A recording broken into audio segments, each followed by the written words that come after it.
aking menu ngayon. Tutorta ako ng labanos. Ayan. Labanos mustasa. Lagyan ko ng konting water. Ayan. Lagyan ko siyang konting tubig. Aking labanos.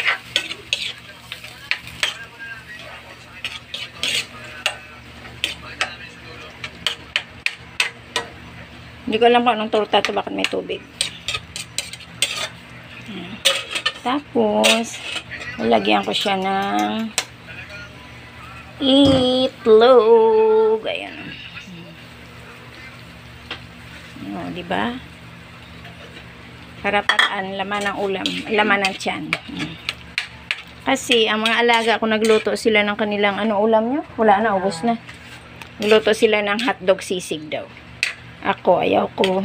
Kaya, nag-invento ako nitong labanos na may itlog. O, see, yan ang aking ulam.